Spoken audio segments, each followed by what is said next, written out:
আপনাকে ডাক্তার বলল আগামী 24 ঘন্টা আপনার শরীরটা আর টিকে থাকবে, শরীর ড্যামেজ হয়ে গেছে, 24 ঘন্টার পরে আপনি বেঁচে থাকবেন না, আস্তে আস্তে আপনার শরীর ড্যামেজ।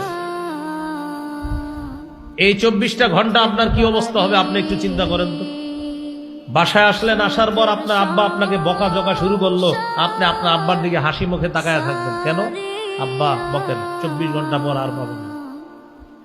বন্ধুরা আপনারা যদি সবাই মিলেও বকাবচকা করে, তো তুই ভালো নাই না সেই না, অন্যদিন রাগ হয়ে গেল, আজকে রাগ হন না কেন? কারণ আপনার মাথায় টেনশন হলো, তোরা আর কতক্ষণ আমার এইগুলা বলবি বল।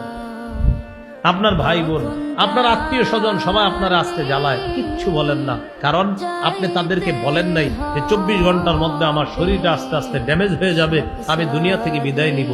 ঘটনা চক্রে ওই 24 ঘন্টার নামাজও এসে গেছে। ডাক্তার বলার পর জোহরের নামাজটা পাইছেন, বলেন তো এই জোহরটা কেমন পড়বেন? কত কত যত্ন নিয়ে পড়বেন, কারণ আমি তো থাকবো না।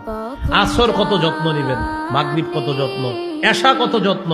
তাহলে ডাক্তার বলার কারণে সবকিছুর প্রতি আপনার এত যত্ন আইসা দিল। আল্লাহ তাআলা বলে দিয়েছেন মৃত্যু যে কোনো সময় তোমার হয়ে যাবে, অতএব প্রত্যেকটা নামাজ আজকে থেকে আমার আপনার মনে রাখা যে এটা আমার জীবনের শেষ নামাজ। এইভাবে আপনি মৃত্যুর কথা স্মরণে আসেন, দেখবেন আপনার গুনাহ অটোমেটিক চলে যাচ্ছে। আমি বললাম তো আগামী 24 ঘন্টা আপনারা ট্রাই করেন, আখেরাতের স্মরণ আনেন। এলাকার মানুষ বলবে ওর হয়েছে কি রে। আপনি যখন আখেরাতের ফিকির তৈরি করবেন, এলাকার মানুষ বলবে ওর কি হয়েছে, মানে আপনার ভিতরে আলাদা চেঞ্জিং দেখা তারা বলবে ওর কি হয়েছে, মানে ওরাও বুঝতেছে আপনার মধ্যে আলাদা একটা কিছু কাজ করতেছে। এই হলো 1 নাম্বার আখেরাতের ফিকির।